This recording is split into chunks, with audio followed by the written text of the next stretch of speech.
Assalamualaikum Bang Halim, selamat pagi Bang. Bang, ini saya ada soalan Bang. Kemanakah pikiran kita yang harus kita tujukan sewaktu di dalam solat? Kerana kita adalah Allah dan Allah yang kita sembah itu berada di mana? Apakah ia berada di dalam jantung kita? Dan soalan yang kedua, sewaktu akhir solat, kepada siapakah yang kita memberi salam di kiri dan di kanan? Saya mohon penjelasannya. Terima kasih Abang Halim. Assalamualaikum warahmatullahi wabarakatuh.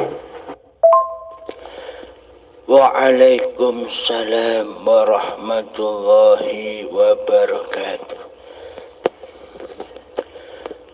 Tentang sholat. Bismillahirrahmanirrahim. Selama di dalam hati kita yang merasa hidup diri manusianya, maka selamanya kita tidak akan pernah bisa berjumpa Allah di dalam sholat, ibadah, dan segala apapun yang kita kerjakan. Selama di dalam hati kita merasa berkuasa atas apapun gerak laku yang dilakukan, seolah-olah diri manusianya yang berlaku, maka selamanya tali hablum minallahnya tidak pernah nyambung, alias seluruh amal ibadah dan sholat kita hanya tinggal di dunia saja, tidak sampai ke alam akhirat. Apa maksudnya? Kok tinggal di dunia saja?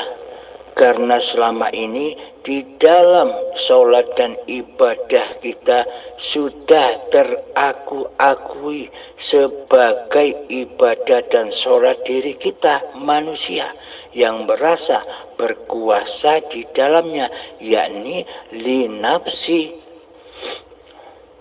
Inilah yang disebut amal dunia.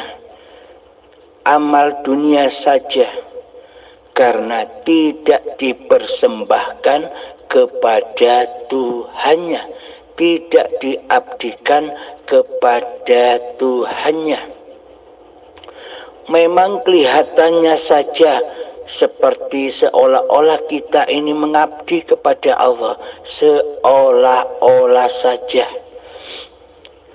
Namun hakikatnya di dalamnya kita masih mensekutukan hidupnya Allah dengan hidup diri manusia kita. Selama ini kita masih mensekutukan kuasa Allah dengan kuasa diri manusia kita. Maka dari itulah seluruh amal perbuatan kita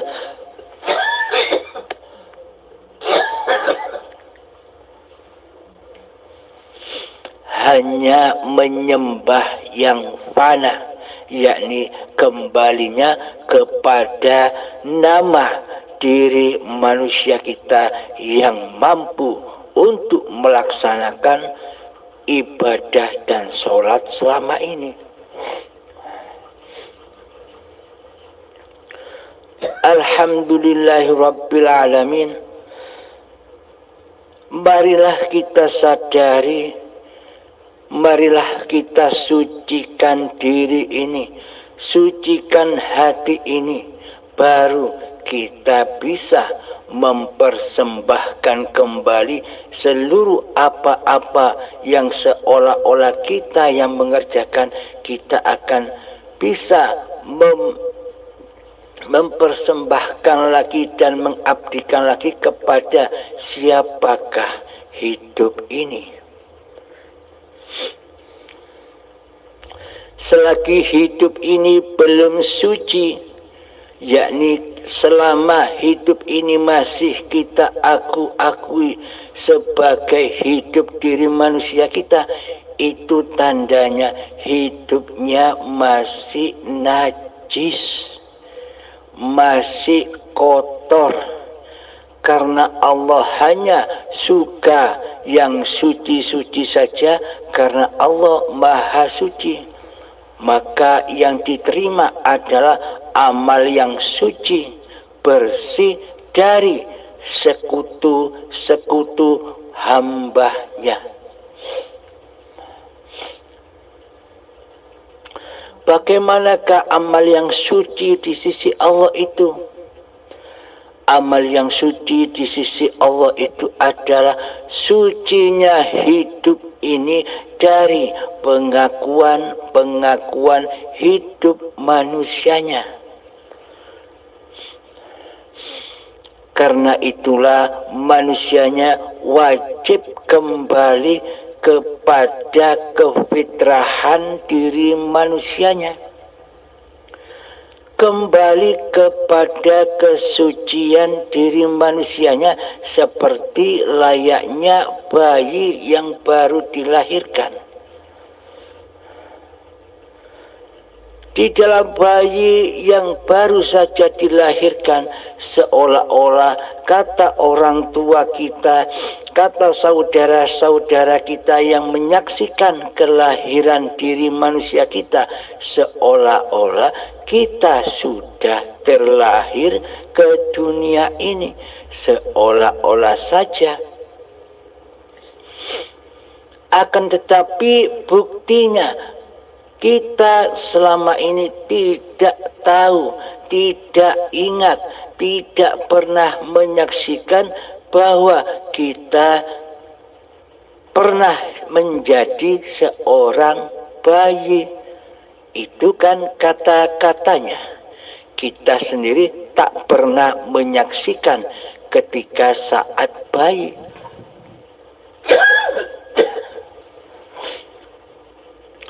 Karena memang saat bayi terlahir kita belum ada, kita belum wujud, kita belum hidup. Karena memang manusia tak pernah punya sifat hidup kecuali hayatullah. Jadi kapankah sebenarnya manusia kita ini didatangkan oleh Allah sebagai tamu? Kita diwujudkan, kita dihadirkan, kita didatangkan sebagai tamunya Allah ketika saat detik-detik akil baligh tiba. Ketika buah khuldi sudah kita konsumsi, selama itu. Jadi maksud buah khuldi di sisi Allah itu bukan buah-buah dohiriyah. Buah khuldi maknanya itu hanyalah sanepan, hanyalah kiasan.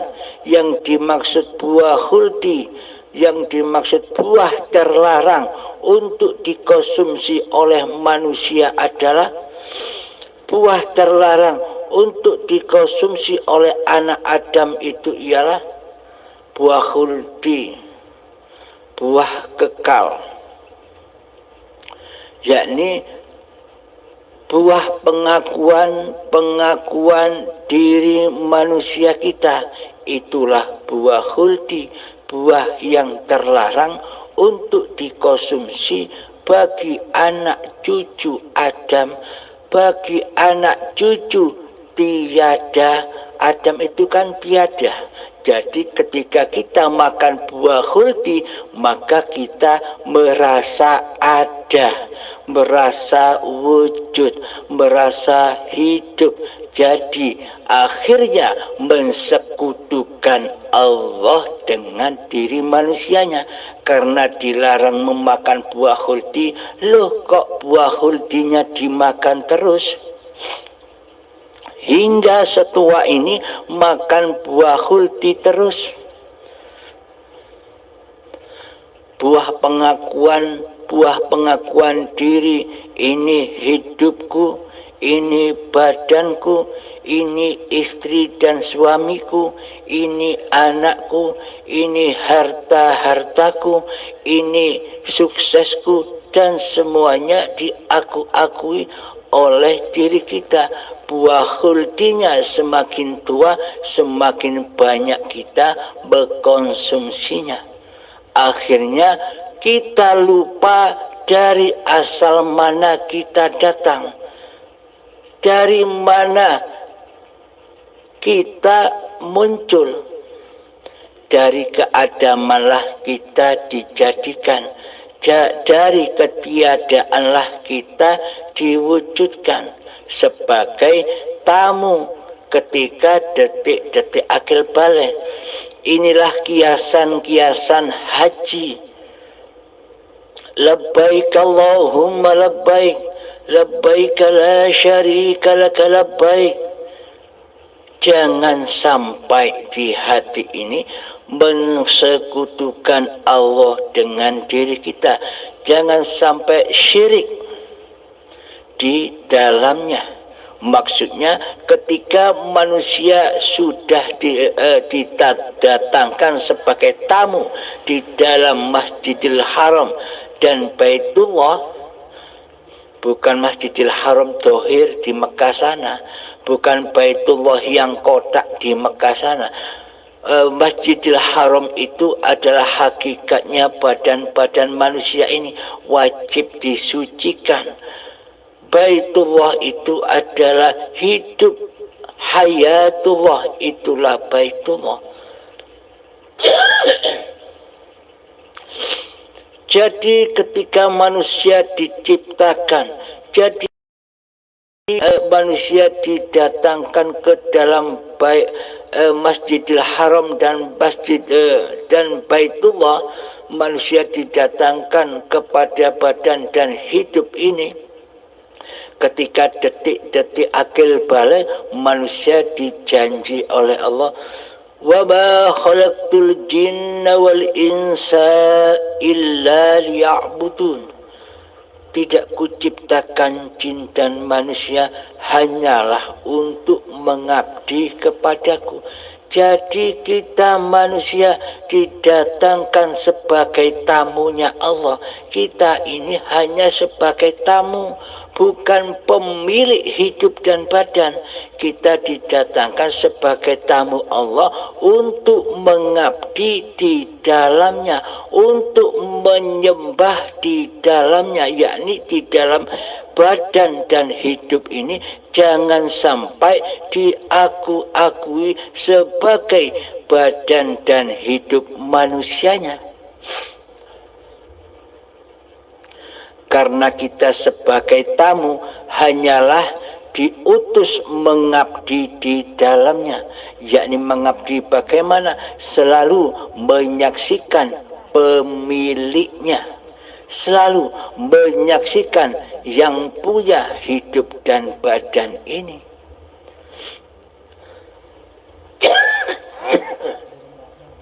Inilah yang dimaksud haji yang suci. Pasti mabrur bila kita melaksanakan hal yang demikian. Masjidil Haram, masjid yang suci, badan-badan ini sucikan dulu dari rasa kepemilikan dirimu. Jika badan ini masih najis, yakni jika badan ini masih teraku-akui sebagai badan milikmu, milik manusiamu, maka di dalamnya kita tak akan bisa menyembah dan bersujud kepada Allah, karena masjidnya masih najis, karena masjidnya masih kotor, maka takkan mungkin bisa untuk beribadah atau bersujud kepada Allah di dalamnya, karena Masjidil Haramnya masih kotor, masih haram untuk dipakai ibadah karena belum suci. Jadi bagaimanakah caranya agar Masjidil Haram ini tetaplah suci sebagai miliknya Allah? Maka untuk mensucikan masjid-masjid ini, untuk mensucikan badan-badan ini tetap suci, maka jangan pernah kita akui badan ini milik manusianya. Kembalilah kedudukan kita sebagai hanyalah tamu Allah di dunia ini, sebagai khalifah Allah di dunia ini, hanya wakil-wakil Allah di dunia ini untuk mengabdi kepada Allah di dalam Masjidil Haram dan Baitullah, menjaga kesucian di dalamnya. Maksudnya jangan diakui bahwa hidup dan badan ini milik manusianya. Inilah yang dimaksud suci.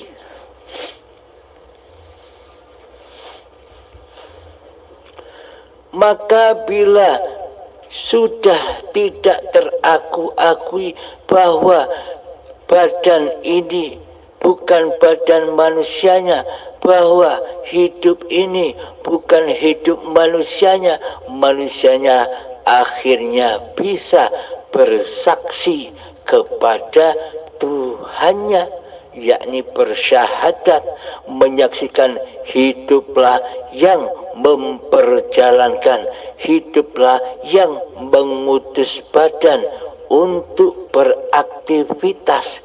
Inilah yang disebut syahadat. Jika kita belum bisa bersyahadat yang demikian, mana mungkin kita bisa sholat, mana mungkin kita bisa zakat, mana mungkin kita bisa puasa, mana mungkin kita bisa berhaji di sisi Allah. Bukan rukun Islam yang seperti selama ini kita imani. Itu kan pengertian babakan syariat, babakan badaniah, babakan jasadiah, babakan syariat saja. Syariatnya manusia, bukan syariatullah. Bila kita masih berpegang teguh kepada syariat-syariat manusianya, yakni manusianya masih merasa berkuasa untuk bersyariat, itu tandanya hidup dan badan ini masih najis. Maka tak akan pernah bisa bersyahadat menyaksikan Allah dan Muhammad Rasulullah di hatinya. Yang dimaksud syahadatullah itu yakni seperti yang diterangkan tadi, hati menyaksikan bahwa hidup ini Allah yang memerintahkan, yang mengutus badan untuk beraktivitas, baik di dalam sholat, baik di dalam ibadah, dan baik di dalam aktivitas-aktivitas lainnya. Hati selalu memandang, menyaksikan Allah lah sebagai penguasa dan penggerak badan ini. Maka inilah yang disebut syahadat. Bila kita bisa bersyahadat yang demikian, maka ketika sholat pun kita sudah tidak mengaku-ngakui bahwa sholat 5 waktu itu adalah sholat manusia kita. Karena sebelum sholat pun kita sudah menyadari bahwa hidup ini Allah. Ketika kita berniat, jadi yang berniat sudah bukan manusianya lagi. Jadi lillahi ta'alanya memang ya Allah sendiri. Ketika takbiratul ihram, Allahu Akbar, seolah-olah manusianya lah yang memahabesarkan Allah, seolah-olah dipandang oleh manusia lain. Namun bagi diri kita sendiri sebagai pelaku, ketika Allahu Akbar, ternyata yang memaha besarkan Allah itu adalah ya Allah sendiri. Karena tanpa hidup, tanpa badan, apakah ada gerakan takbiratul ihram? Apakah ada kalam-kalam takbiratul ihram? Tanpa adanya hidup dan badan ini, tanpa adanya Allah dan Muhammadur Rasulullah. Jadi ketika sholat, hambanya hanya menyaksikan syahadat itu sendiri. Ketika membaca doa-doa di dalam sholat, hamba menyaksikan Allah lah yang berkalam-kalam, Allah lah yang merukuk sujudkan badan ini. Hambanya disuruh mati di dalamnya, hambanya disuruh diperintah tak ikut-ikut mentuhani di dalam sholat-sholat atau ibadah-ibadah itu. Inilah maksud yang dimaksud Allah dan Rasulullah, sholat yang mi'raj. Jadi sholatnya ketemu langsung dengan Allah. Maksudnya hati sudah menyadari bahwa hidup ini Allah yang mempergerakkan, yang mengutus badan-badan ini bertindak laku di dalam gerakan-gerakan sholatnya. Jadi di sini pengertiannya bukan Allah nyembah Allah, akan tetapi Allah lah yang beraf'al di dalamnya, bukan siapa-siapa lagi. Maksudnya adalah af'alullah, maksudnya adalah lillahi ta'ala. Allah lah yang berlaku di atas dunia ini. Allah lah yang memegang peranan penting sebagai dalang yang mendalangi seluruh makhluk-makhluk ciptaannya.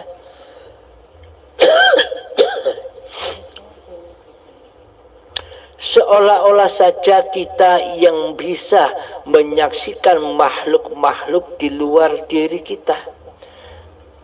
Kita bisa menyaksikan manusia-manusia yang lain selain diri kita. Kita bisa menyaksikan hayawan-hayawan di luar diri kita. Kita bisa menyaksikan tumbuh-tumbuhan di luar diri kita. Dan kita bisa menyaksikan segala sesuatu di luar diri kita. Seolah-olah kita bisa menyaksikan semua itu. Seolah-olah adanya semua itu karena wujud nyatanya diri kita. Bila kita tidak ada, maka segala sesuatu, manusia lain, hayawan dan tumbuhan takkan pernah ada bila kita tidak hidup. Namun bila sudah dipersembahkan lagi bahwa hidup ini Allah, maka yang menyaksikan semua itu hanyalah Allah. Yang menciptakan keberadaan semua itu hanyalah Allah. Allah lah sebagai pencipta dan Allah lah sebagai pemelihara apa-apa yang diciptakannya. Contoh, kita punya tanaman-tanaman di area rumah kita. Seolah-olah kitalah sebagai pemelihara tanaman atau bunga-bunga yang indah itu. Setiap pagi, setiap hari kita siram dengan air. Seolah-olah kitalah sebagai yang menghidupi bunga-bunga itu. Seolah-olah saja. Akan tetapi bila tanpa Allah, bila tanpa hidup yang menghidupi, yang mengutus badan ini, apakah bisa kita menghidupi bunga-bunga itu? Nah, inilah bukti bahwa segala ciptaan Allah itu selalu dicukupi oleh Sang Pencipta. Allah lah yang menggerakkan, yang mengutus badan-badan ini untuk mengambil air dan menyirami bunga-bunga itu. Seolah-olah kitalah yang mencukupinya. Akan tetapi hakikatnya Allah lah jua yang mencukupi kebutuhan bunga itu lewat perantara badan-badan ciptaan Allah sendiri ini. Bila kita sudah menyadari siapa diri ini, apa posisi diri manusia kita ini di dalam hidup dan badan ini, hanyalah sebagai tamunya Allah, diutus untuk mengabdi di dalamnya, sehingga tetaplah suci Masjidil Haram dan Baitullah ini. Hingga tetaplah suci badan dan hidup ini hanyalah milik Allah, dohir batinnya Allah sendiri. Ketika manusianya sudah tidak berperan lagi di dalamnya, hanya mengabdi dan menyaksikan Tuhannya saja di dalamnya. Inilah yang dimaksud sholat itu. Jadi ketika sholat, hati tetap menyaksikan Allah lah yang menguasakan pergerakan-pergerakan di dalam sholat itu. Bukan diri manusia kita yang bisa bergerak sendiri. Maka sucikanlah Masjidil Haram dan Baitullah itu dari kuasa dirimu. Itulah yang dimaksud syahadat. Itulah yang dimaksud sholat, yakni ketemunya hamba dengan Tuhannya, bukan ketemu seperti ketemunya fisik. Maksudnya ketemu hambanya sadar bahwa hamba ini bukan apa-apa dan bukan siapa-siapa. Itulah yang dimaksud pertemuan, bahwa yang berkuasa, bahwa yang ada, bahwa yang wujud, bahwa yang hidup, bahwa yang berkuasa di dunia ini hanyalah Allah. Inilah yang dimaksud makna pertemuan itu. Inilah yang dimaksud syahadat, sholat, zakat. Apa zakat itu? Mempersembahkan kembali apa yang kita akui selama ini, yang kita cinta-cintai selama ini, dikembalikan lagi kepada pemiliknya. Inilah yang dimaksud zakat.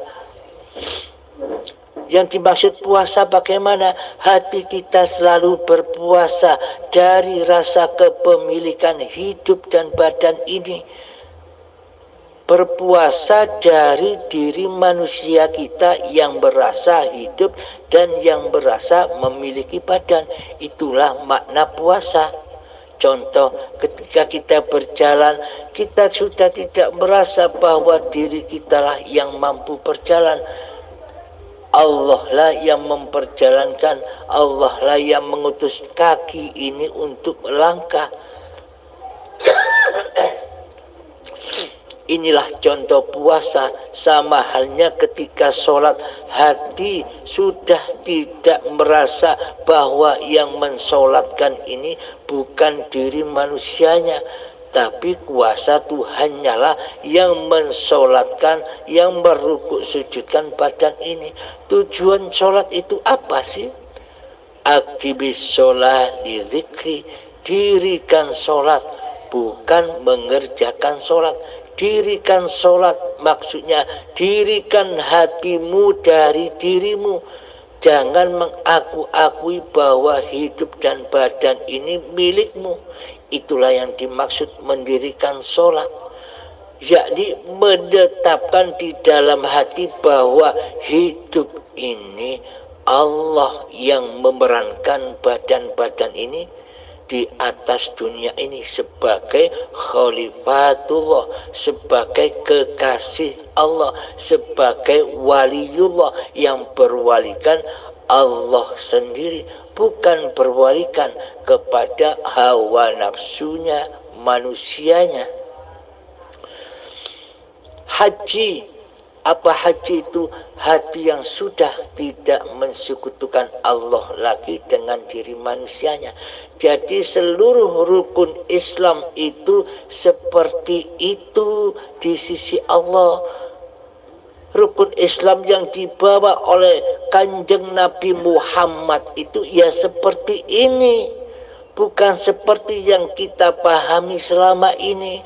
Selama ini kan kita berpaham badannya ini secara dohir saja, secara kiasan dan lambang-lambang saja. Karena kita takkan pernah bisa memahami rukun Islam yang sebenarnya jika yang menjadi Allah, jika yang menjadi Tuhan atas diri kita masih diri kita sendirilah yang berasa jadi Allah. Kita tidak terasa, kita takkan pernah bisa memahami itu sebelum kita berislam kepada Allah. Bukan berislam secara umum selama ini. Islam di sisi Allah itu selamatnya hati memandang selain Allah. Hati selalu pancar memandang bahwa hidup ini Allah. Itulah makna aqimis sholat li dzikri. Itulah makna mi'ratnya hati kepada Allah. Itulah makna tajalli, itulah makna musyahadah, itulah makna wusul. Semoga khususnya saya dan semoga kita semua selalu dibimbing oleh Allah Subhanahu wa ta'ala. Semoga kita menjadi wali-walinya Allah, yakni hati selalu berwalikan Allah daripada berwalikan kepada hawa nafsu kita sendiri, kepada nama kita sendiri. Jadi hapuslah nama manusia kita di hati dan badan ini. Karena hati dan badan, hidup dan badan ini bukan milik manusia kita. Jadi sucikanlah dari rasa kepemilikan diri manusia kita. Kita di dunia ini hanyalah tamu, hanyalah pengembara yang mampir sejenak di dalam Masjidil Haram dan Baitullah, yang hanya mampir sejenak di dalam hidup dan badan ini. Alhamdulillahirabbil alamin. Akhirul kalam, assalamualaikum warahmatullahi wabarakatuh.